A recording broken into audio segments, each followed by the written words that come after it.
Olá, seja muito bem-vindo a mais uma edição do Poder em Negócios.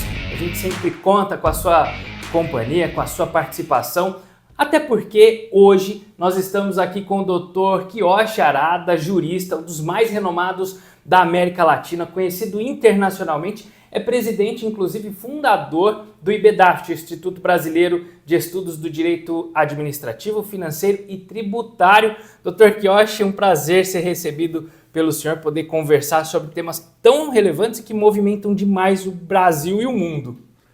O prazer é meu, Tiago. Dr. Kiyoshi, na última vez que nós falamos aqui, discorremos sobre as eleições americanas, sobre o Trump iniciar a gestão dele nos Estados Unidos e o reflexo disso tudo para o Brasil. A gente acompanhou uma grande visualização no YouTube a partir desse vídeo e a gente precisaria até dar continuidade, acho que as pessoas querem saber o comentário do senhor a respeito justamente desse início de gestão, porque logo nos primeiros dias o Trump já começou a assinar decreto e decisões ali que afetam e geram impasses no Brasil inteiro, como por exemplo a questão da imigração dos imigrantes, não? É verdade. A primeira providência do novo presidente foi dar cumprimento ao decreto de deportação de brasileiros. Só que ele escolheu uma forma vexatória, algemou os deportados e acorrentou pelos pés. Então, e num avião caindo aos pedaços, tanto é que teve que pousar lá no Amazonas. Aí, chegando lá, o ministro da Justiça do Brasil determinou a libertação imediata dos deportados. Mas isso tem a impressão que foi uma espécie de troco que o presidente Trump quis dar ao presidente Lula, que provocou o candidato republicano durante toda a campanha, dizendo que a eleição da Kamala seria a última forma de preservar o Estado Democrático de Direito, como se o outro fosse destruir a democracia. Então, ele quis impingir uma espécie de humilhação. Eu digo isso porque a deportação que se seguiu para os colombianos, não aconteceu isso, não botou algema nem corrente. O governo colombiano recusou receber esses deportados e o Trump aplicou sanções econômicas de imediato. Aí o governo colombiano cedeu e recebeu os deportados e todo mundo ficou em santa paz. Depois o Trump, ultimamente, ele tem baixado uma série de decretos. Primeiro, proibiu a participação das trans nas competições esportivas femininas, o que acho que é justo, porque trans ele tem uma estrutura óssea diferente da mulher normal e num esporte que exige esforço físico, acaba levando vantagem. Fica desequilibrado, né, doutor? Depois da retirada dos Estados Unidos da Organização Mundial da Saúde, agora ele retirou da Comissão de Direitos Humanos da ONU e também saiu daquele fundo que sustenta, através da ONU, os refugiados da Palestina. Não é? E, ultimamente, ele falou na intervenção na faixa de Gaza. Então, os Estados Unidos iam ocupar lá, e isso aí provocou uma revolta do mundo inteiro. Inclusive, o presidente Lula disse que será uma medida inacreditável, impossível, e que o governante não pode falar o que bem entende, como se ele não tivesse feito outra coisa, senão falar o que bem entende nesses 2 anos de governo. É verdade. E gerando efeitos colaterais gravosos para o Brasil, começando com a Argentina, que ele apoiou ostensivamente o candidato oposicionista à esquerda. E aí, nas eleições americanas, ele apoiou a Kamala. E deu no que está dando, né? Está acontecendo agora. Então, e doutor, voltando na questão dos imigrantes, eu gostaria da opinião do senhor em relação à expulsão, à deportação dos imigrantes lá dos Estados Unidos. Até porque, se a gente observar, eles estavam lá de maneira ilegal, né, doutor? É verdade. Mas a gente sabe também que os Estados Unidos depende muito de mão de obra para serviços braçais. Verdade. Que justamente são os brasileiros lá, os que estão lá, os estrangeiros, que acabam botando essa mão na massa. Os Estados Unidos tendem a sofrer com essa deportação em massa, não? Eu acho que isso foi para marcar a passagem no governo dele, né? Então, na verdade, não foi ele que deportou, ele deu cumprimento a um decreto que já existia, que estava lá mofando. Então, ele aproveitou para marcar a passagem. Mas eu não acredito que ele vai prosseguir com essa política de deportar tudo quanto é imigrante ilegal, entendeu? Agora, ele está mais preocupado com o México, né? Ele decretou um estado de emergência para fazer um policiamento ostensivo na fronteira com o México, inclusive com o uso da força, se necessário, para conter essa imigração ilegal. Inclusive, ele sempre falou contra o México. E agora o governo mexicano, se comprometeu a cumprir as normas de imigração. Vale dizer, ele não vai mais ficar estimulando a imigração ilegal, né? Mas, como você disse, os americanos, eles não gostam de fazer trabalho braçal, assim como os japoneses não queriam fazer trabalho sujo, trabalho perigoso ou trabalho que exigisse muito esforço. São os 3K, né? Então, os Estados Unidos é a mesma coisa. Então, a floricultura, a fruticultura, não é? Tudo isso, eu não digo agricultura em si, porque está tudo mecanizado. Tudo isso depende de mão de obra, digamos assim, semi-escravo. Não é? Então, o pessoal, não sei se tem imigrante chinês ilegal, porque lá na China eles trabalham para comer no dia seguinte. Sim. Entendeu? Então, ninguém tem lá reserva de dinheiro acumulado em função do trabalho. Então, eles têm um regime semelhante ao de um escravo, né? Que é proibido pela Organização Mundial do Trabalho. Então, o Trump, ele não deve dar uma continuidade em massa nessa deportação e ele revogou um dos decretos do Biden que permitia a junção das famílias separadas nessa imigração ilegal. Como uma parte da família conseguiu e outra não. Então, o Biden queria regularizar isso. Ou eles voltam ou ele traz o restante, entendeu? O Trump pegou e falou não, e pá, revogou. Quer dizer, tem green card, fica, não tem, vai. Pode ser irmão, e até quem nasce lá não tem mais acesso ao green card. Porque se você baixa um decreto para regularizar a junção das famílias separadas, não deixa de ser uma forma de estimular a imigração ilegal. A família combina, pai, você vai na frente lá, dá um jeito de entrar lá e depois você invoca esse decreto e chama a gente. Chama, né? todo mundo. E, doutor, ainda falando da questão da imigração, uma das ministras do Trump chegou a falar numa entrevista que os imigrantes eles precisavam tirar de lá os sacos de lixo. Quer dizer, de maneira bem humilhante para essas pessoas, não? É verdade, né? Agora, eu não sei em relação a outros países. Brasil e Estados Unidos têm um acordo de deportação. Tanto os Estados Unidos como o Brasil podem deportar o americano em situação irregular. Mas o Brasil jamais faria como eles estão fazendo, né? Você vê que o mundo é assim, corse, como diziam os italianos, corse e ricorse. Né? É como um rio, atravessa a planície, calmo, outra vez o planalto, cachoeiras e tudo mais. O mundo é assim. Veio nessa comunidade europeia, o primeiro que desertou foi a Inglaterra. Tá? Então, e agora está reacendendo em toda a Europa o sentimento nacionalista. Entendeu?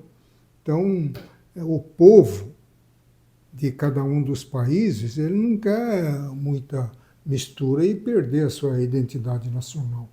Entendeu? É por isso que Então quem está chega voltando. lá... Então chegou, em vez de evoluir, porque o sonho da União Europeia era para evoluir de tal forma que o planeta formasse um povo unificado. Eu acho que isso é um sonho. Assim como na sociedade local tem os desníveis, não um desnível tão gritante como no Brasil. Não é? Uns poucos lá no andar de cima, vivendo feito nababo, e a imensa, e um pouco no meio, vivendo razoavelmente, e a imensa maioria estão abaixo da linha de miséria. Sim. Né? Vivendo de, digamos, de Bolsa Família. Então, quando você sente uma experiência de povos europeus unificados, chega um ponto que cada país quer retornar à sua independência. Então, o sentimento nacionalista Fala mais alto. começa a falar mais alto, aí começa a desmanchar o bloco, né? Olha. Doutor, e ainda de medidas que vêm dos Estados Unidos, uma que tem preocupado aí é a questão da importação, né, da taxação. Ele comprou a briga com o mundo inteiro, começando com tarifaços. Né? Ele impôs tarifa para Canadá, México e China. Canadá e México eles fizeram um acordo e o Trump adiou a taxação por 30 dias. Depois de 30 já decorreram 10 dias, não sei o que vai acontecer. Era um tarifaço de 25%. Agora, com a China, ele manteve. Só que manteve baixo, 10% de tarifa. Todo produto importado da China, 10%. Isso pode implicar uma retaliação, porque a China diz que vai dar o troco. Até agora não vi nada na imprensa. Mas ele pode também taxar a entrada do produto americano. E tem mais. Tem vários componentes eletrônicos lá nos Estados Unidos que eles dependem da importação da China. Entendeu? Então, o tiro também pode sair pela culatra. Né? É verdade. Entendeu? Mas essa guerra de tarifas, na defesa, digamos, radical do nacionalismo, ele vai contra a OMC, Organização Mundial do Comércio. Você não pode fazer isso. Entendeu? Então, tanto é que o Brasil, quando ele precisa de um reforço de caixa, ele sobe o quê? O IOF, porque isso não mexe com o mercado internacional. Mas se ele subir a importação de produtos estrangeiros, isso vai esbarrar na proibição da OMC. Entendeu? E os Estados Unidos estão ignorando a OMC. E não dá nenhum problema para ele por ignorar? Quer dizer, quem é que pode enfrentar a primeira potência mundial? Primeira potência mundial em termos econômicos e em termos militares. Tanto é que ele falou no México, que ele despachou lá 10 mil soldados americanos com autorização para fazer uso da força, para conter essa imigração. Aí os mexicanos concordaram em eles próprios impedir essa imigração ilegal, aí suspendeu esse tarifaço. Né? Mas um tarifaço generalizado vai dar reflexo aqui no Brasil. Agora, só falta ele dar um segundo troco para o Brasil sobre taxar a entrada, principalmente de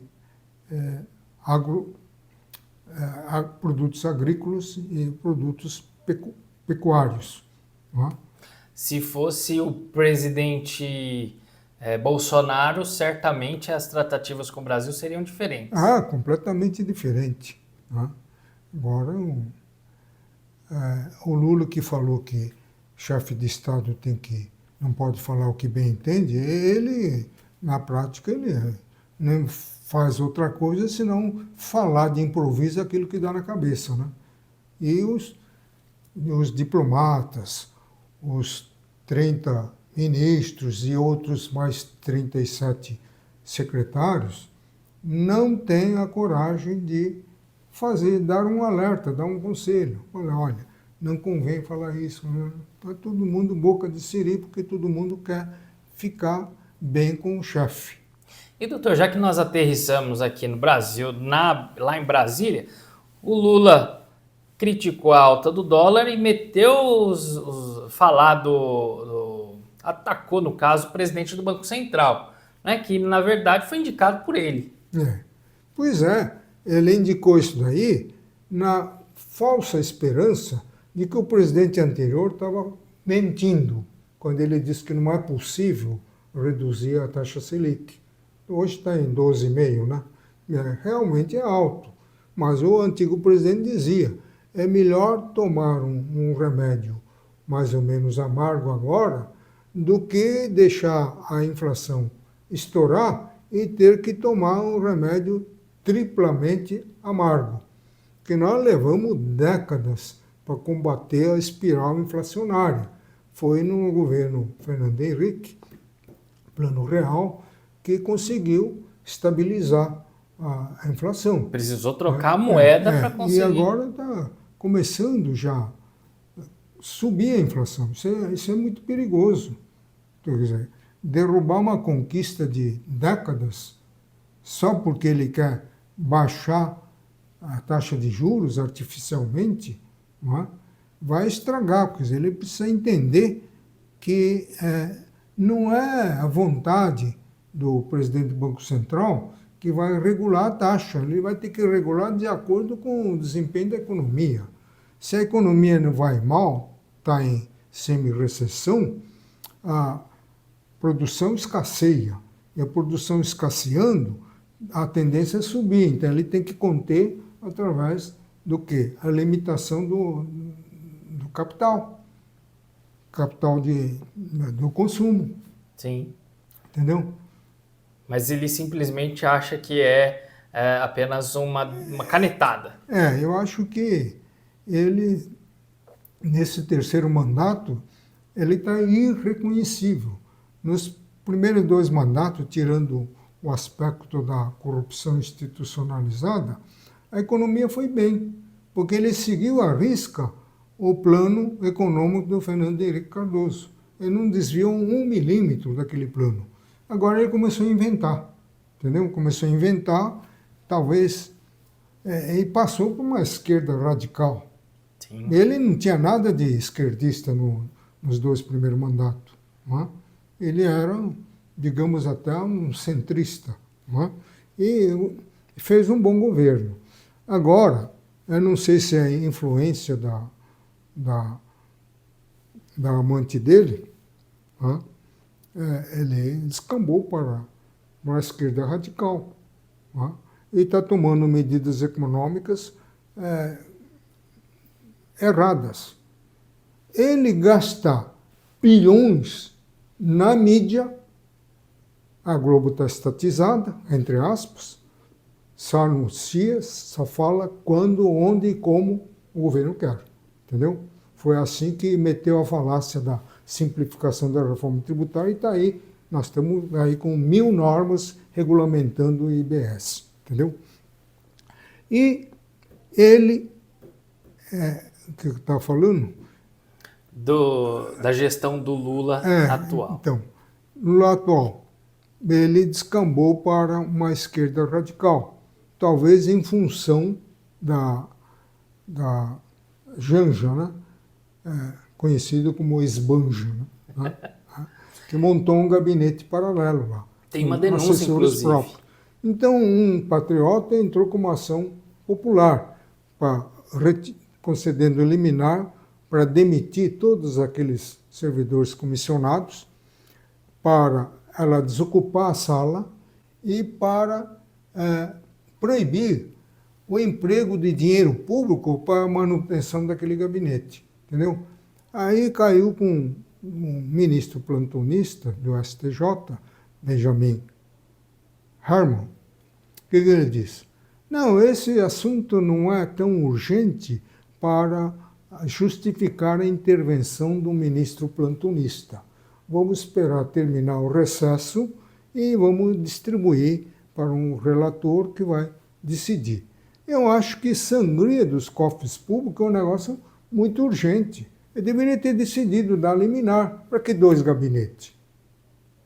Exatamente. Gabinete presidencial é para quem foi eleito. Mas ela tem mesmo, doutor, esse gabinete? Tem, tanto é que a Ação Popular pediu o desmanchamento desse gabinete. E o ministro-presidente, o Harman, ele, para não mexer, para não dar liminar, porque não há como você deixar de mandar desmanchar aquele gabinete. Não tem sentido. É o presidente um só. É verdade. Quem tem que ter gabinete, nem os ministros têm, com exceção da Casa Civil, tem gabinete lá no 3º andar do Planalto. É verdade. Entendeu? Agora, doutor, a picanha prometida, até agora, o pessoal não sentiu o gostinho dela. Aquilo foi uma jogada de mídia, né? Então, direcionado ao público dele lá, que é do Nordeste, entendeu? Então, eles estão vendo o navio até agora. Quer dizer, nem carne com osso eles estão conseguindo comer, né? E depois a questão do imposto de renda, da declaração de isenção de imposto de renda para quem ganhasse até R$5.000, também não aconteceu. Também não aconteceu. E ainda bem que não aconteceu, porque isso seria um contrassenso você gastar bilhões para aprovar a legislação de contenção de gastos e, ao mesmo tempo, aumentar o limite de isenção. Porque a contenção de gastos está no corte percentual da receita realizada. Se você não Se a receita recebe diminui, imposto, você não tem como conter, né? Exatamente. Ela não entrou Então recurso. era um negócio contraditório. Tanto é que o Congresso falou, não, isso não vamos deliberar. Porque estava no mesmo pacote de contenção. O Congresso falou, não, isso daqui é contrassenso. Então não sei se é ele ou a assessoria dele que está falhando. E o Haddad no Ministério? Haddad não fala nada. Ele manda, ele fala o que o outro mandar, entendeu? Então, ele não tem a liberdade de conduzir a política econômica, entendeu? Então, foi até engraçado aquele negócio de revogar a Instrução Normativa 2219 de 2024, a pretexto de que houve uma disseminação de fake news, dizendo que o PIX é taxado. Então, para acabar com essa confusão, estou revogando. Não é. Porque aquilo estava cheio de inconstitucionalidade. Veja bem, até os fiscais da Receita Federal só podem requisitar dados bancários, ter informações bancárias, se a Receita tiver um processo fiscal contra o contribuinte. E lá ele generalizadamente, por atacado, mandava o banco fornecer informações de quem movimentou eletronicamente acima de 5 mil. E quem tiver um saldo mensal acima de 5 mil. Isso é bisbilhotar a vida financeira de milhões de brasileiros. Entendeu? Isso não está na Lei Complementar 105 de 2001, que o Haddad invocou, que o secretário da Receita Federal invocou para responder a uma das perguntas. Falei, onde está o fundamento legal disso que o senhor fez? Eu falei, está no artigo 5º da Lei Complementar 105, que diz exatamente o contrário. Só podem requisitar informações se tiver processo fiscal ou um procedimento em andamento, vírgula. Mesmo assim, se a autoridade competente achar que não há outra saída senão requisitar informações. E desde que resguardado o sigilo.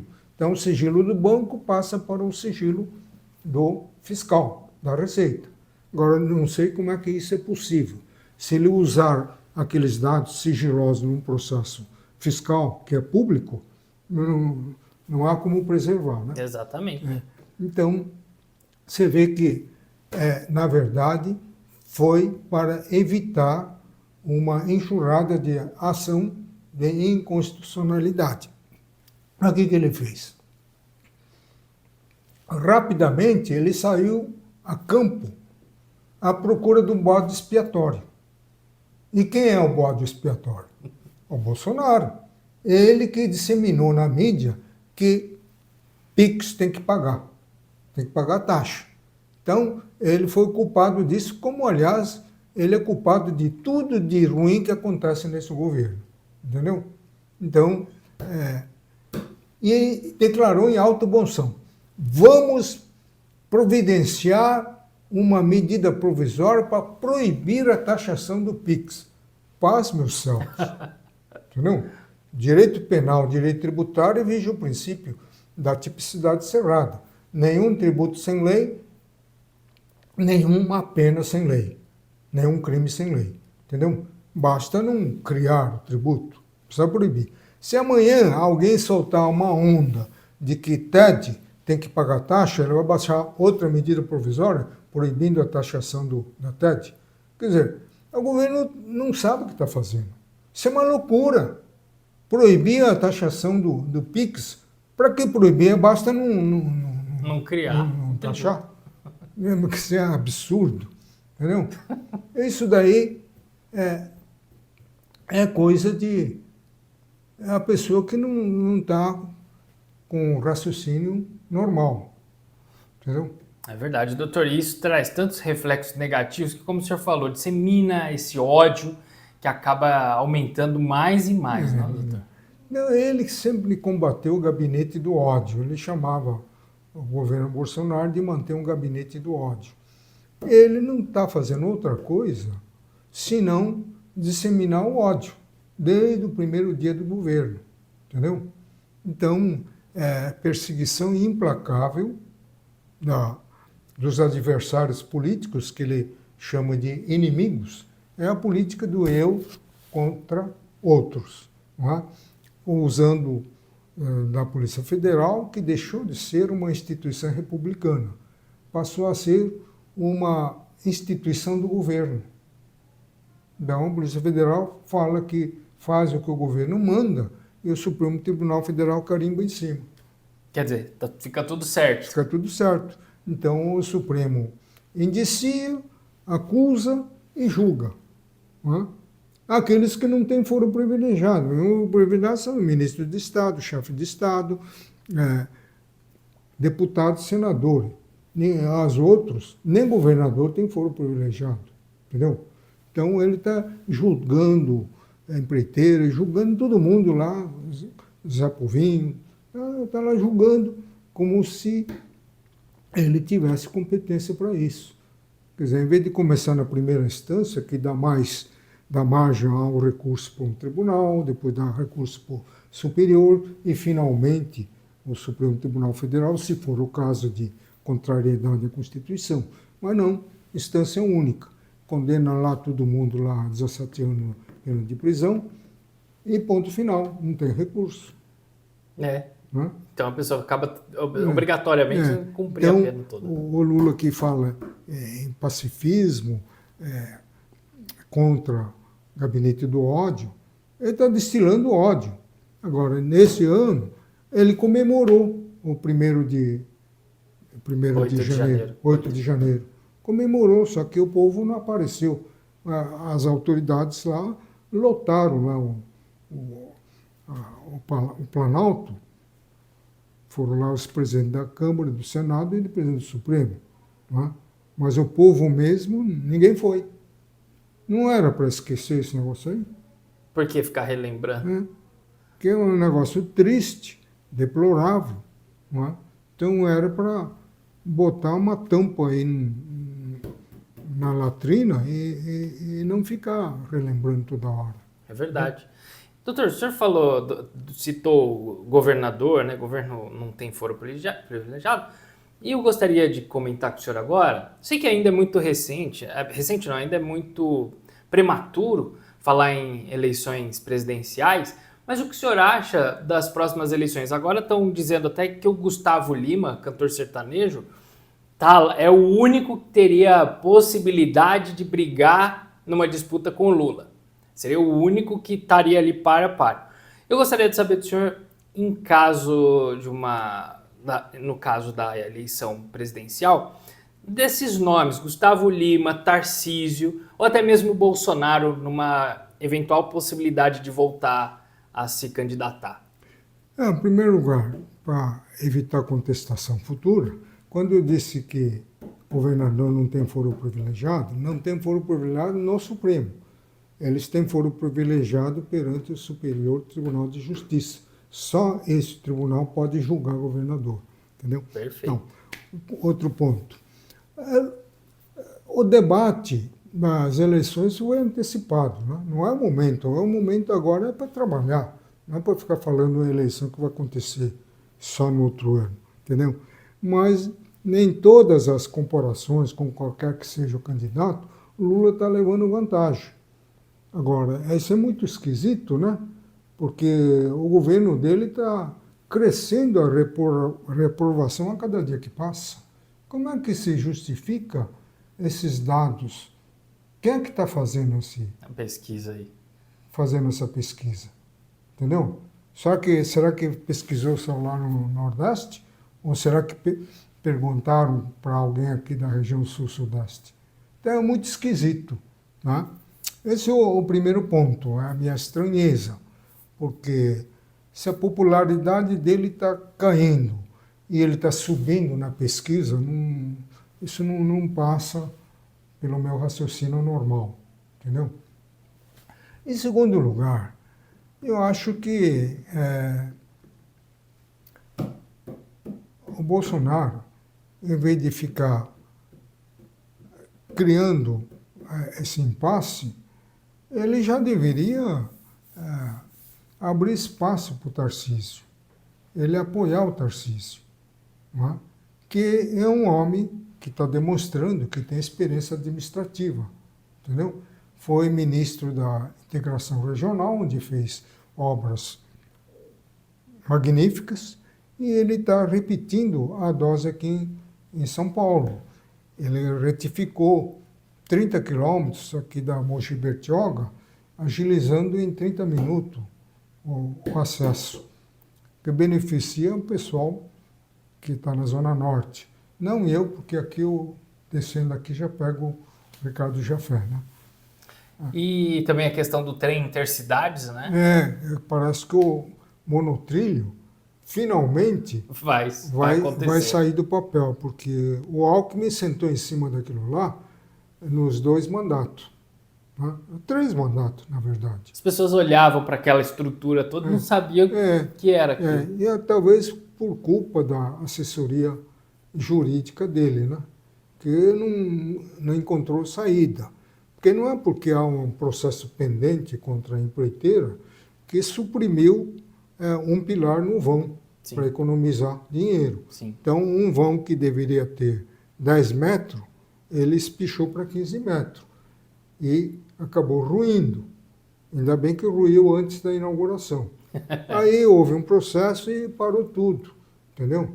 Mas a Procuradoria-Geral do Estado poderia ter dado um parecer de fazer uma licitação na pendência disso daí, entendeu? Sim.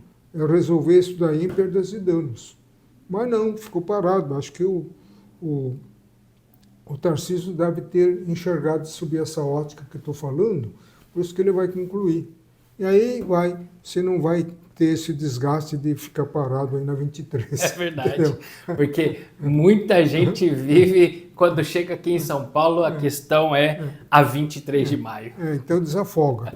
E também esse túnel da Sena Madureira, que todo mundo está contra, meu candidato foi derrotado porque ele foi um dos mentores para da início a obra, né? É coisa de pessoas que têm visão curta, né? Porque aquilo não é uma obra para o bairro de Vila Mariana, é uma obra para a cidade inteira. Então, o pessoal que vem do norte, da Zona Norte, Leste, Oeste, E Extremo Sul. vai aproveitar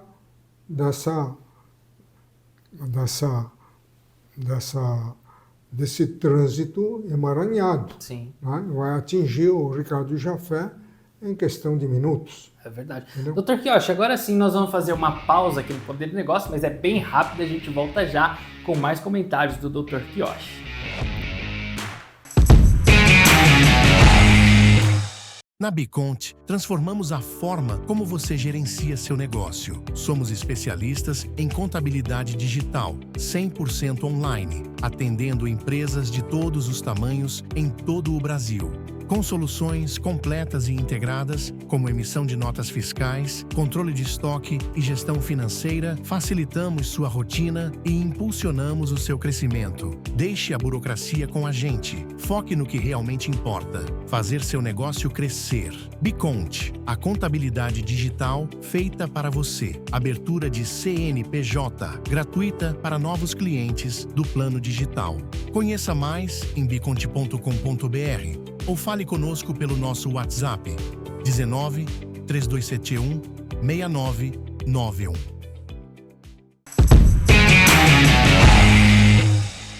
De volta com o Poder e Negócios, aqui você fica sabendo de tudo o que está acontecendo com comentários hiper atualizados do Dr. Quioche Arada, autor de mais de 40 obras, não, doutor? 44. 44 obras jurídicas que orientam, que instruem muitas pessoas, acadêmicos de direito, profissionais do direito. E nós vamos ainda hoje, nessa edição, falar sobre a reforma tributária, porque tem muitas empresas, né, doutor, que já estão instruindo lá os funcionários, os colaboradores, nesses quesitos. Olha, os impostos aí vão sofrer essas alterações, então já vamos adequando aqui para, na hora que precisar mexer, já ficar por dentro. Mas daqui a pouco a gente fala da reforma tributária, como que pé que ela tá, e doutor, e o prejuízo que ela pode trazer.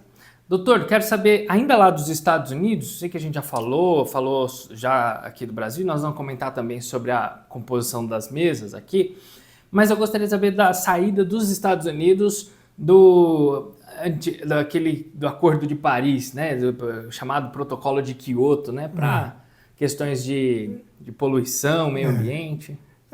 Os Estados Unidos, para manter a primeira posição mundial, não há como paralisar a indústria. Tá? Então a indústria provoca crescimento. E o Trump disse, eu vou sair desse Acordo de Paris, que é o antigo Protocolo de Quioto, que aconteceu no Japão. O próprio Japão, depois daquela desastre da usina de Fukushima, ele saiu do Protocolo de Quioto porque a economia começou a despencar. Ele falou, eu tenho que poluir um pouco aí para começar a crescer, mesmo porque a poluição da China estava até atingindo a cerejeira lá, que começou a ficar cinza, né? A cerejeira branca começou a ficar cinza. Então os Estados Unidos falam a mesma coisa. Agora, por que eu vou parar o aquecimento se a China está poluindo quase que metade do planeta?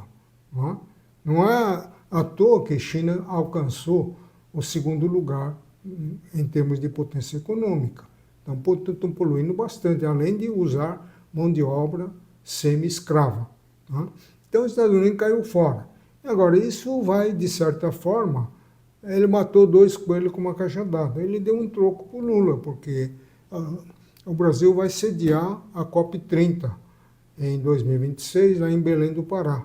Então, não vai ter mais a participação dos Estados Unidos, que, de certa forma, esvazia os debates em torno disso. Mas, na minha opinião, eu acho que devemos abandonar esse radicalismo em torno da preservação do meio ambiente, né? Então, é evidente que você quer crescer, quer desenvolver, vai provocar algum efeito colateral. É impossível você crescer sem provocar nenhum dano ao meio ambiente. Quando você planta, começa a jogar adubo, começa a arrancar vegetais, você já está provocando alteração na natureza, não é? No ecossistema. Então, esse discurso arraigado em torno de preservação, não arrancar nenhuma árvore, não deixar queimar nada, eu acho que não é bem por aí, não é?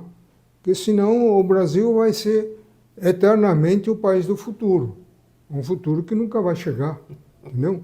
Então, terras agricultáveis, o Brasil tem vocação agrícola, estão bastante lá na região amazônica, entendeu? Sim. Então, eu acho que os índios são quantidade bastante reduzida em comparação com outra etnia, não precisa de 9 estados integrantes da região amazônica, entendeu? Doutor, seria aquela questão de compensação? Bom, desmata aqui, aquece aqui, mas compensa dali, plantando, fazendo... Pois é, existe essa compensação, só que essa compensação, aqui no Brasil tem um regulamento rígido. Você desmatou aqui, você tem que replantar em outro lugar. Igual que estão fazendo na Madureira, vão arrancar 135 árvores e vão replantar 250, né? Em outro lugar, evidentemente. Então, o que interessa é o conjunto. Então, essa compensação é que no mercado internacional não está funcionando. Por quê? Nenhum país industrializado está reflorestando, eles estão comprando crédito de carbono. Que os países que têm reserva florestal produzem esse crédito de carbono. Então, esse crédito de carbono é comercializado no mercado internacional, é uma licença para poluir. Então, os Estados Unidos pode aumentar o número de indústrias porque eu comprei tanto de crédito de carbono. Entendeu? Então, eu cheguei até numa entrevista na NGT falar que tem que mudar essa legislação internacional que foi legislado, foi criado pelos países altamente industrializados, a favor deles. Sim. Então, eles compraram uma licença para poluir. Precisariam rever isso. Então, eu acho que os Estados Unidos fez bem sair desse protocolo aí.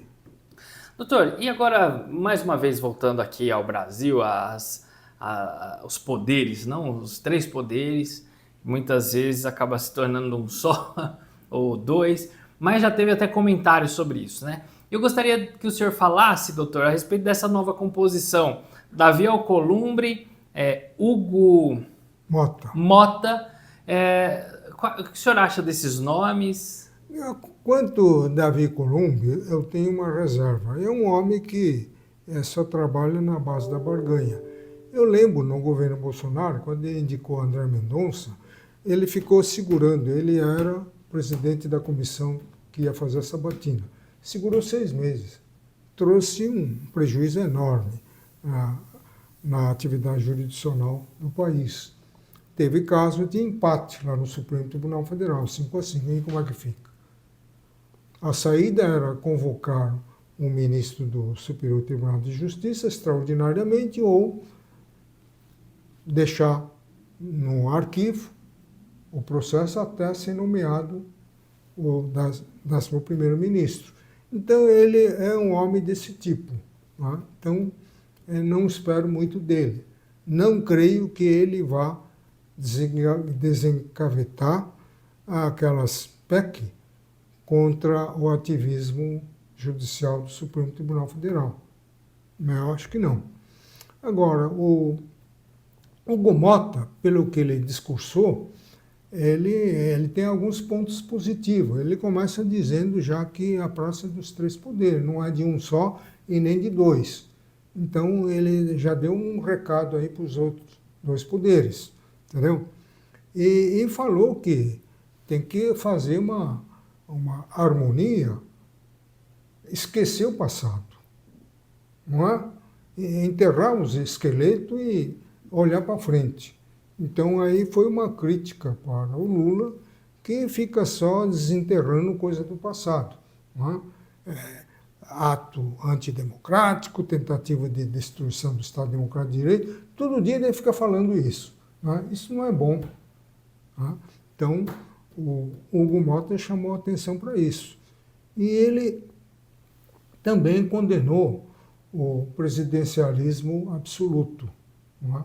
Isso quer dizer que ele vai continuar implementando as emendas parlamentares, que ele quer uma coparticipação no governo. Não é?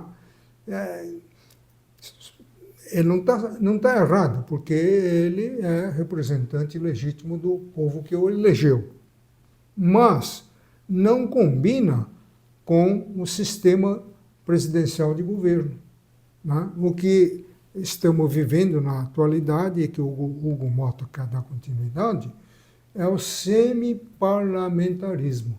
Então, por que não faz uma emenda constitucional, já que a PEC é aprovada em 48 horas, implantando o semiparlamentarismo? Aí não haverá a inconstitucionalidade que sempre fico apontando em relação à emenda individual, à emenda do relator, à emenda do bancada. Né? E emenda individual é pago através do Pix. Né? Você digitou lá, pá, já está transferido. Agilidade contra eficiência do mecanismo de controle da execução orçamentária. Quem é que vai controlar um gasto feito pelo Pix? É verdade. Doutor, e agora eu gostaria de entrar naquele assunto que eu sei que o senhor gosta de falar, que é a reforma tributária.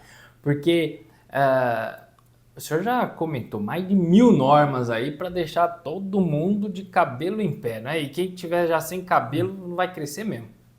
Pois é. Eu estava ouvindo atentamente o discurso da abertura do ano judiciário do ministro-presidente Luiz Roberto Barroso. Ele, num dos trechos, ele cobrava mais agilidade na aprovação da regulamentação do IBS. Ao que tudo indica, ele não estava atualizado, porque essa regulamentação se deu através da Lei Complementar 135, logo no início de janeiro deste ano. Então, o que estava pendente de apreciação são os vetos que o Lula colocou em torno de alguns do dispositivo, a maioria voltado para isenção. Isenção do fundo de pensão, isenção do fundo imobiliário, isenção do fundo de investimento. E uma outra coisa boa que ele vetou é a responsabilidade solidária entre o vendedor e comprador pelo recolhimento do tributo. Isso é um absurdo. O comprador pode ser um consumidor. Então você compra e o vendedor não pagou, você é o responsável. Como é que isso vai ser viabilizado se o fisco não sabe quem é o consumidor? É verdade. Ele não está sabendo. Se é uma revendedora, um varejista, ele está lá cadastrado no fisco. O consumidor, você tem um CPF, mas como é que você vai saber quem é que consumiu isso?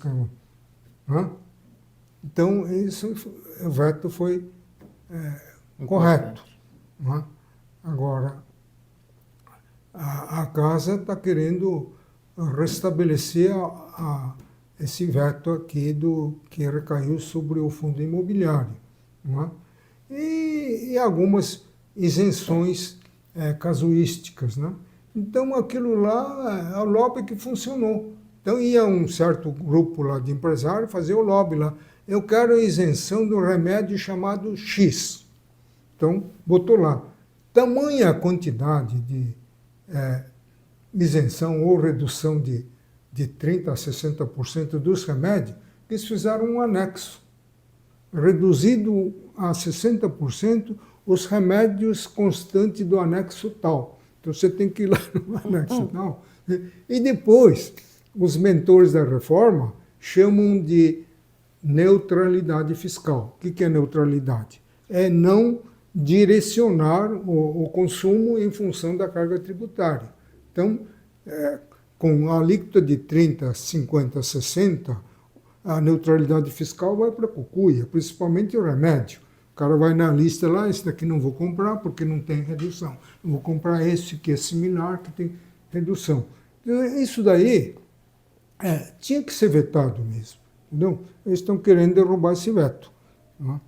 Doutor, e muitas áreas tributárias nas empresas multinacionais, elas já estão orientando os colaboradores que trabalham nesses regimes dentro das empresas por causa das questões dos impostos, porque vai mudar muita coisa. E apesar da mudança estar prevista para 2030, né, doutor? As empresas, as áreas tributárias dentro das empresas já estão orientando, dando instruções, porque é algo bem complicado. Muito complicado. Acabei de divulgar pela mídia um artigo chamado A Falácia dos Três Pilares da Reforma: Simplicidade, Neutralidade e Eficiência. Quer dizer, como é que pode falar em simplicidade se você editou cerca de 1.000 normas, que o regulamento contém 542 normas, contando inciso, parágrafo e alínea, dá cerca de 1.000 normas. Isso é simplificar ou complicar? Entendeu? E depois a arrecadação, distribuição, um comitê gestor, uma autarquia federal fazendo o papel próprio do Estado, julgando o processo administrativo fiscal resultante de auto de infração lavrado pelo fisco municipal, estadual. Quem lavra o auto não pode julgar, é o comitê gestor que vai julgar. Julgar é função do Estado, não de uma autarquia. E sem contar os cargos que vão... Exatamente. Então, esses elaboradores da reforma fizeram pensando no cargo. Porque esse comitê gestor tem secretaria-geral, tem presidência com N cargos, tem 9 diretorias regionais, Nossa. Tem um monte de cargos de altíssimo valor salarial que vão abrir. Né? E esses cargos serão preenchidos não por concurso. Entendeu? Por que não manter a minha proposta? Manter o IBS, tudo bem, vamos manter, mas vamos definir o fato gerador. Fato gerador é qualquer operações relativas à circulação de bens e serviços, ponto. Eles gastaram 42 normas, não definiram o fato gerador, está em aberto. Então tudo eles podem tributar, porque IBS é um conceito em aberto, eles tentaram definir o fato gerador. É operação com bens e serviços tangíveis e intangíveis, a título oneroso. Depois ele, no outro parágrafo, operações com bens tangíveis e intangíveis a título gratuito. Aí ela fez uma confusão com o ITCMD, entendeu? Então aquilo que o ministro Barroso estava reclamando hoje, a regulamentação rápida, para acabar com montanha de litígio, para simplificar, ele está fora da realidade, vai complicar 1000 vezes, entendeu? Depois a alíquota não vai ficar em 26,5%, entendeu? Porque isso é uma alíquota federal, a CBS, entendeu? Que é irmã gêmea do IBS, não sei por que mudou o nome. Não é? Sim. Já que o regulamento é único, os dois, por que mudou o nome? Entendeu? É verdade. Então, só para complicar. Então, esses CBFs é que vai cobrar 60% do IBS de 2026 e vai cobrar 50% da arrecadação do IBS de 2027 e 2028. Entendeu? Quando você poderia manter a estrutura administrativa do Estado e do município. Cada um teria seu IBS, IBS federal, IBS estadual e IBS municipal. Não precisa de comitê gestor, não precisa criar mais cargo, porque os estados e municípios têm uma excelente estrutura administrativa para fiscalizar arrecadar e julgar o auto de infração. Sim. Constituído por servidores de carreira específica, né? Só de profissional concursado. Além de concursado, integrante de carreira específica, auditor da Receita Federal, agente fiscal de renda do Estado e inspetor fiscal do município. Então, esses é que trabalham há mais de quase um século com os processos administrativos e tributários. Por que jogar toda essa experiência fora? Sim. Quer copiar o IVA da Europa? Tudo bem, não há nada em copiar. O mal está em não saber adaptar a realidade brasileira. Até de nome eles mudaram, porque o IVA, como o próprio nome está dizendo, Imposto sobre Valor Agregado, pressupõe uma operação mercantil. Então só tem valor agregado se você revender. Entendeu? Ele falou, não, isso não serve. Ele botou lá IBS, que fica num negócio nebuloso, ninguém sabe o que é. Entendeu? Então, pode até passar a tributar uma operação não mercantil. Olha isso. Se você deslocar mercadoria da filial A para a filial B, não há operação mercantil, porque não há valor agregado. Mas pode ser taxa? Pode, teoricamente pode. Acho que essa é a confusão que eles querem fazer. É verdade. Supremo levou 30 anos para dizer que transferência de mercadoria de uma filial para outra, situada em outro estado, não incide o ICMS. Levou 30 anos para decidir isso daí. E agora eles jogam tudo fora, começa tudo de novo. É complicado, né, doutor? Agora, em 2033, quando entrar em vigor pleno 100% IBS, os municípios e os estados vão fixar suas alíquotas. Então, o regulamento diz lá de uma forma bem malandra, se em 2033, na eventualidade de alíquota teto de 26,5% for superado, o governo irá mandar uma mensagem legislativa ao Congresso Nacional para reconduzir a alíquota teto. Mas, dependendo da vontade do parlamento, pode levar 2 anos para você reduzir essas alíquotas. É verdade. Entendeu? Depois, não é na eventualidade. É questão matemática. Você já tem 26,5%. Em 2033, o Estado e o município vai criar suas alíquotas. É o óbvio ululante que vai crescer. É verdade. Entendeu? Bom, doutor, é muita coisa e eu acredito que cada vez mais a situação vai piorando, não é? É assim. Agora, o pessoal que foi na mídia, né, veio para simplificar, veio para acabar com a neutralidade, manter a neutralidade, vai tornar eficiente. E o ministro-presidente do Supremo acha que, regulamentando essa reforma, os litígios vão desaparecer. Ele diz que é urgente porque precisamos nos livrar desses litígios. Sim. Porque não precisava dessa reforma. Quem conhece o sistema tributário e conhece a jurisprudência do Supremo, era só mexer com menos de meia dúzia na Constituição, que acaba com 90%. Proibir tributação por dentro, que dá o tese do século, e seus filhotes. Excluir ICMS disso, excluir ISS disso, daquilo. Agora, a própria contribuição da base de cálculo da contribuição está em julgamento supremo. Tudo isso desaparece, fazendo a tributação por fora, igual acontece no Japão e nos Estados Unidos. Lá, quem não pagou vai preso, porque o destacado é do fisco. Aqui não. O destacado é para compensar o crédito e débito. O ICMS mesmo está dentro do preço. Então, excluir uma parte de um ônus que compõe o preço é errado. Então, por coerência, tem que excluir a folha de salário que está lá dentro, tinha que excluir a margem de lucro que está lá dentro. E depois, logo, a base de cálculo é zero. É verdade. É coisa de doido, entendeu? É outra, substituição tributária, que já era uma confusão dos diabos. O cara dá uma base de cálculo inchada e que o revendedor não consegue revender por aquele preço que ele pagou, né? Então tem que haver restituição, processo complicado. Tá? Acabar com isso.